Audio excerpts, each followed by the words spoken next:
पाकिस्तान अफगान अमन अमल का सहूलतकार है, जामिन नहीं। खाना जंगी हुई तो असरात पाकिस्तान आ सकते हैं। भारत व अफगानिस्तान में अपनी सरमायाकारी डूबती नजर आ रही है।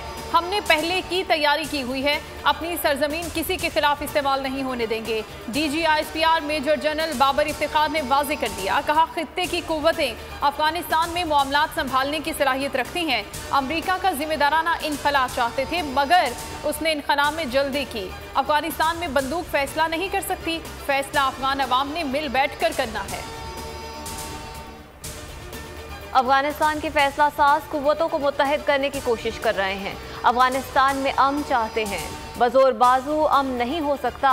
अमन होगा तभी वस्त एशिया के साथ हमारे इत्तेहाद का ख्वाब पूरा हो सकेगा। हालात बिगड़े तो पाकिस्तान, ताजिकिस्तान, उज़्बेकिस्तान और ईरान भी मुतासिर होंगे। वज़ीर ख़ारजा की न्यूज़ कॉन्फ्रेंस शाह महमूद कुरैशी अफगान अमन के लिए कल ताजिकिस्तान जाएंगे। इमरान खान का इंतखाबी निशान कश्मीर फरोशी, चीनी चोरी और महंगा आटा होना चाहिए। जो सिलेक्टर्स के साथ मिलकर इक़्तिदार में आया उसे आज़ादी का क्या इल्म। कश्मीर का सौदा करने वालों की खामोशी ही खत्म नहीं हो रही। सिलेक्टेड सौगात पाकिस्तान में तबाही के बाद आज़ाद कश्मीर में बर्बादी की ख्वाहिशमंद है। मरियम नवाज के इमरान खान पर तनकीद, बोली अगर किसी ने धांधली की कोशिश की तो गर्दन से पकड़ेंगे। नून लीग वोट चोरों से अपनी सीटें निकलवाना सीख चुकी। शेख रशीद भी आज़ाद कश्मीर के इंतखाबी मैदान में उतर गए। वज़ीर आज़म के साथ मुहिम में शिरकत का ऐलान, बोले बिलावल अमरीका के जितने चक्कर लगा ले इमरान खान 5 साल पूरे करेंगे।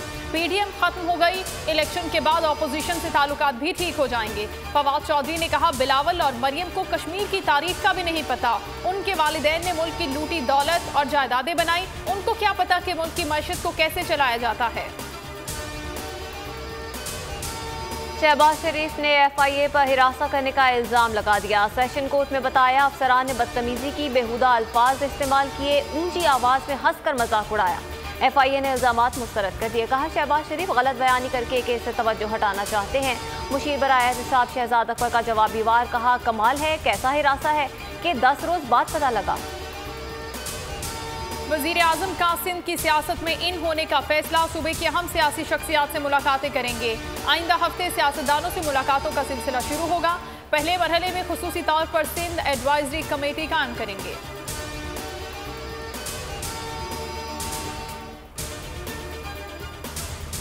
कोरोना की चौथी लहर खतरनाक होने लगी। वायरस की नई किस्म डेल्टा ने शहरियों को शिकार करना शुरू कर दिया। हुकूमत शहरियों के वैक्सीनेशन के लिए मुतहर्रिक। सिंध हुकूमत ने रेस्टोरेंट, शादी हॉल्स और सिनेमा हॉल्स में दाखिला वैक्सीनेशन से मशरूत करार दे दिया। सर्जरीज, OPDs, नौकरियों के टेस्ट या इंटरव्यूज के लिए भी वैक्सीनेशन सर्टिफिकेट दिखाना होगा।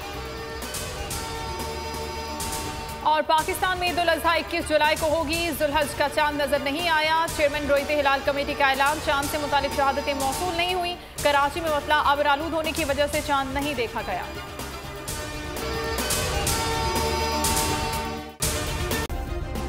सब्सक्राइब करें और बेल दबाएं ताकि कोई खबर रह न जाए।